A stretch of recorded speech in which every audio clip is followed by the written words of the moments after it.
दोस्तों, अमेरिका और इस्राइल ने खाना देने के लिए बुलाकर गजा के भूखे लोगों पर गोलियां चला दी।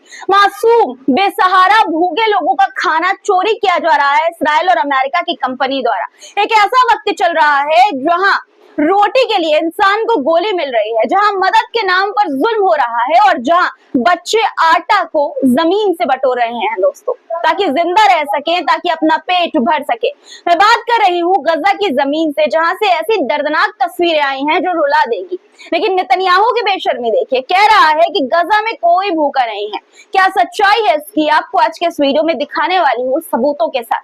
क्या आप सोच सकते हैं एक देश 600 दिन तक लगातार बम गिरा रहा हो और दूसरा देश उसे हर दिन मासूमों पर बम गिराने के लिए नए हथियार भेज रहा हो? ये काम हो रहा है दोस्तों, और अमेरिका कर रहा है।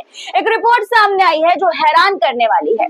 दोस्तों, हज करना हर मुसलमान का ख्वाब होता है, उसकी चाह होती है, लेकिन सब कर नहीं पाते। कहते हैं कि जिसे वो बुलाता है वही जाता है, भले ही वो फकीर हो या करोड़पति अरबपति।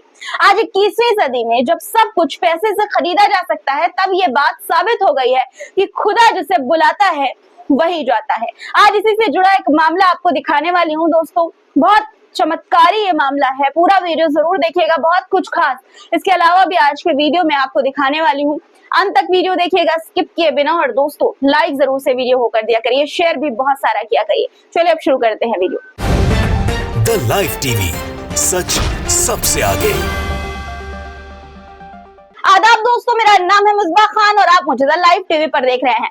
सबसे पहले आपको नेतन्याहू का एक शर्मनाक बयान सुनाती हूँ दोस्तों, उसके बाद बयान की सच्चाई दिखाऊंगी। इस्राएली प्रधानमंत्री नेतन्याहू ने यरूशलेम में एक बयान दिया कि हजारों कैदी भूखे नहीं हैं, कोई एक भी दुबला नहीं दिखता है, इसलिए गजा में कोई भूखमरी नहीं है। मतलब ये है इस बयान का कि गजा में कोई भूखा नहीं है। नेतन्याहू ये बोल रहा है। क्या जरी भी शर्म नहीं आती इन जैसे नेताओं को झूठ बोलने में, वो भी खुलेआम? ये कह रहा है कि गजा में कोई भूखमरी नहीं है। शोर मचाया जाता है दोस्तों कि इस्राइल मदद भेज रहा है। दूसरी तरफ सच ये है कि भूख से बिलखते लोग गोलियों से छलनी हो रहे हैं, गोलियां चलाई जा रही है उन पर। अमेरिका और इस्राइल ने मिलकर एक एड कैंप शुरू किया, कहा कि खाना मिलेगा।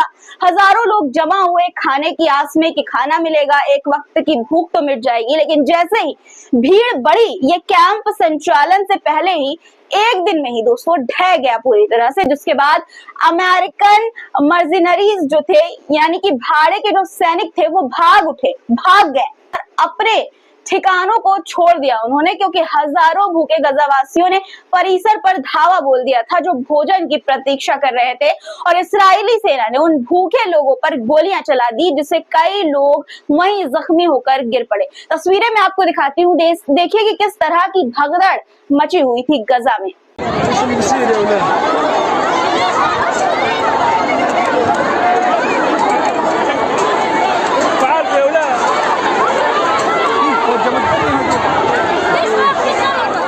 सोशल मीडिया पर इस वीडियो को शेयर करके लोग अब ये कह रहे हैं कि अमेरिका के भाड़े के सैनिक शुरुआत में ही नकली राहत सामग्री बांटने पर अपना कंट्रोल खो बैठे। जैसे पहले से अंदेशा था, कुछ ही मिनटों में इस्राएली सेना ने फायरिंग शुरू कर दी।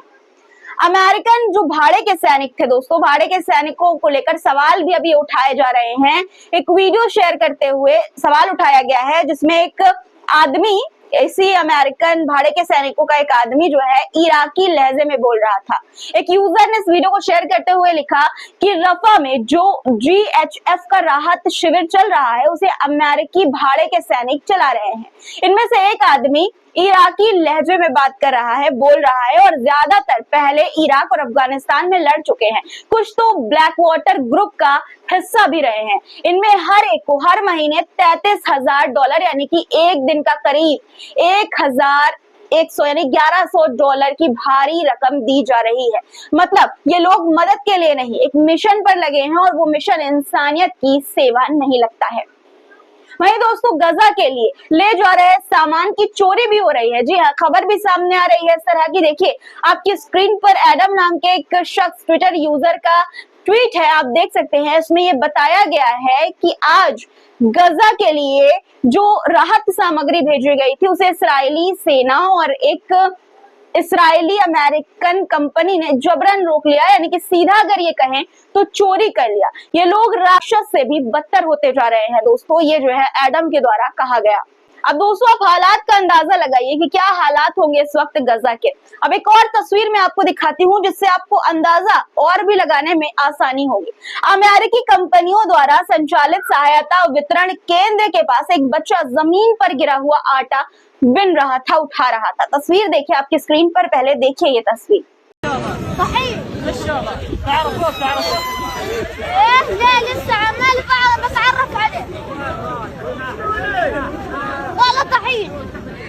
साफ है जो मदद लाई जा रही है वो भूख से ज्यादा जिल्लत और खून दे रही है। गजा में जुल्म बढ़ता जा रहा है। इसराइल सिर्फ आम लोगों पर ही नहीं बल्कि पत्रकारों पर भी निशाना साध रहा है।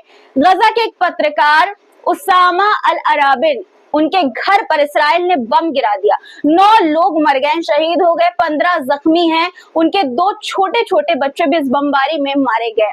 उसामा खुद मलबे के नीचे दबे हुए थे, बचा लिए गए, लेकिन परिवार और सब कुछ उनका उजड़ गया। तस्वीरें देखिए, आप देख सकते हैं कि किस तरह से मलबे में दबे हुए आपको ये पत्रकार नजर आ रहे होंगे। क्या ये आतंकवाद नहीं है? क्या ये मासूमों के खिलाफ जंग नहीं है? आप खुद बताइए दोस्तों कि क्या कर रहे हैं अरब मुल्क और क्या कर रहा है अमेरिका। हथियार देने में मसरूफ है अमेरिका दोस्तों। इन जुल्मों के खिलाफ लोग खड़े भी हो रहे हैं। जहां कभी जर्मनी इसराइल के हर कदम का समर्थन करता था, अब वही ये कह रहा है कि गजा में नरसंहार अब जायज नहीं है। जिस जर्मनी को कभी इसराइल का सबसे मजबूत समर्थक माना जाता था, अब उसी के चांसलर ने कह दिया है कि गजा में जो हो रहा है वो बिल्कुल भी जायज अब नहीं माना जाएगा। यानी कि अब यूरोप भी मान रहा है कि गजा में जो नरसंहार हो रहा है उसे अब और समर्थन नहीं दिया जा सकता। इसराइल की सच्चाई अब उसके पुराने दोस्तों के सामने भी उजागर हो रही है। और दूसरी तरफ ब्रिटेन के 800 वकीलों ने दोस्तों, जिनमें कई सुप्रीम कोर्ट के पूर्व जज भी शामिल हैं, उन्होंने एक लेबर पार्टी नेता कीर स्टारमर को चिट्ठी लिखी है। इस चिट्ठी में यह कहा गया है कि इसराइल पर प्रतिबंध यानी बैन लगाए जाए, पाबंदी लगाई जाए और उसे संयुक्त राष्ट्र से सस्पेंड करने पर विचार हो, क्योंकि इसराइल ने अब तक संयुक्त राष्ट्र की गरिमा को तार तार कर दिया है।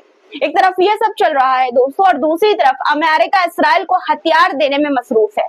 600 दिन हो चुके हैं गजा में नरसंहार को। 1 लाख टन से ज्यादा विस्फोटक गजा पर बरसाए जा चुके हैं और अमेरिका हर दिन इसराइल को बम, मिसाइल और हथियार भेजकर इस नरसंहार में साथ दे रहा है। 27 मई को अमेरिका का 800 दोस्तों हथियार जो है, हथियारों से भरा जहाज इसराइल के तेल अवीव एयरपोर्ट पर उतरा। खबर देखिए आपकी स्क्रीन पर है। इसमें बताया गया है कि 600 दिनों में अमेरिका ने इसराइल को 90,000 टन से ज्यादा हथियार भेज दिए हैं, यानी कि हर दिन औसतन 150 टन हथियार भेजे जा रहे हैं। खुद इसराइल की डिफेंस मिनिस्ट्री ये कह रही है कि अमेरिका की ये मदद उसके मिशन का अहम हिस्सा है, यानी कि गजा में हो रहे नरसंहार को जिंदा रखने का ईंधन।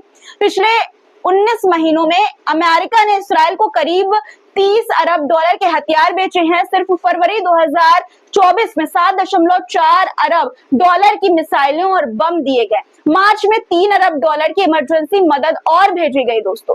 ब्राउन यूनिवर्सिटी की रिपोर्ट ये कहती है कि अक्टूबर 2023 से सितंबर 2024 तक अमेरिका ने 22.76 अरब डॉलर सीधे गजा नरसंहार में झोंक दिए हैं।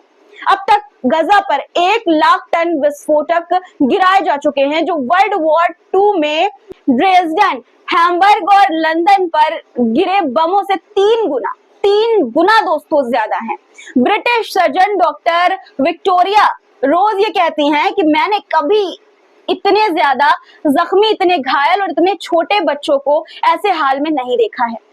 गजा की हेल्थ मिनिस्ट्री के अनुसार अब तक 54,000 से ज्यादा लोगों की मौत हो चुकी है और लांसेट जनरल ये कहता है कि असली संख्या इससे 41% यानी कि 41% ज्यादा हो सकती है। इसमें 65% औरतें, बच्चे और बुजुर्ग हैं। 2180 से ज्यादा फिलिस्तीनी परिवारों को पूरी तरह मिटा दिया गया है। अमेरिका की सरकार बार बार इमरजेंसी का हवाला देकर हथियारों की डिलीवरी तेज करती रहती है दोस्तों। यहाँ तक कि अमेरिकी संसद ने हाल ही में ऐसे 2 प्रस्तावों को खारिज कर दिया जो इसराइल को दी जा रही सैन्य मदद रोक सकते थे। मार्च में नेतन्याहू ने साफ ये कहा कि डोनाल्ड ट्रंप हमारे सबसे बड़े दोस्त हैं, उन्होंने हमारे लिए सारे हथियार भेजे ताकि हम अपना काम पूरा कर सके। गजा जल रहा है, बच्चे मर रहे हैं और अमेरिका हथियार भेज रहा है और दूसरी तरफ मदद का झूठा नाटक ट्रंप कर रहे हैं। दोस्तों, अब आपकी इस पर क्या राय है कमेंट में लिखिएगा। अब एक ऐसी खबर जो किसी चमत्कार से कम नहीं है दोस्तों। हज हर एक मुसलमान का सपना ख्वाब होता है। पैसे से बहुत कुछ खरीदा जा सकता है, लेकिन हज वो तभी होता है जब अल्लाह बुलाता है। और आज की इस कहानी से जो मैं आपको बताने जा रही हूँ, ये साबित भी होता है। आमिर अल कद्दाफी, लीबिया में रहने वाले एक मुसलमान जिनका दिल सालों से हज के लिए तड़प रहा था, तड़प कर वो बैठे थे। इस साल मौका मिला उन्हें, सब तैयारियां पूरी थी, एयरपोर्ट पहुंचे, लेकिन सिर्फ एक वजह से रोक लिया गया। उनका आखिरी नाम अल कद्दाफी लिखा हुआ था। सिर्फ सुरक्षा एजेंसियों ने उन्हें बोर्डिंग की मंजूरी नहीं दी और जहाज उनके बिना ही उड़ गया। पर अल्लाह को कुछ और ही मंजूर था। उड़ान भरते ही जहाज में तकनीकी खराबी आ गई दोस्तों, वो वापस एयरपोर्ट लौटा। आमिर ने समझा कि ये मौका अल्लाह ने फिर दिया है। उन्होंने दोबारा जहाज में चढ़ने की कोशिश की, मगर फिर से उन्हें रोक दिया गया, मना कर दिया गया। फिर वही जहाज फिर से उड़ा, लेकिन कुछ ही देर में फिर से खराब हो गया और वापस आ गया। अब तक 2 बार जहाज लौट चुका था, लेकिन कहानी यही नहीं रुकी। तीसरी बार भी सेम चीज हुई दोस्तों, फिर वही हुआ, तकनीकी खराबी, और जहाज फिर से एयरपोर्ट पर लौट आया। अब आमिर को ये यकीन हो गया था, ये इत्तेफाक नहीं, अल्लाह का बुलावा है। और इस बार पायलट का दिल भी बदल गया। पायलट ने कहा कि मैं कसम खाता हूं कि जब तक आमिर इस जहाज में सवार नहीं होंगे तब तक मैं ये जहाज नहीं उड़ाऊंगा। और फिर 3 बार इनकार झेलने के बाद आमिर आखिरकार सवार हुए उस जहाज पर, जिसने उन्हें सीधा पहुंचा दिया सऊदी अरब हज की जमीन पर। दोस्तों, ये कोई फिल्म की कहानी नहीं है, एक सच्ची दास्तां है। आमिर का सफर इस बात का सबसे बड़ा सबूत है कि हज पैसों से नहीं होता, अल्लाह के बुलावे से होता है। कभी अगर आपकी दुआ मंजूर ना हो, कबूल ना हो, तो मायूस मत होइएगा, क्योंकि जब अल्लाह बुलाता है तो आसमान से जहाज भी वापस लौट जाते हैं। आज के लिए इतना ही दोस्तों। आज की खबरों पर आपकी क्या राय है कमेंट में जरूर लिखिएगा। फिर मुलाकात होगी कुछ नए मुद्दों के साथ, तब तक के लिए अपना ख्याल रखिएगा। खुदा हाफिज।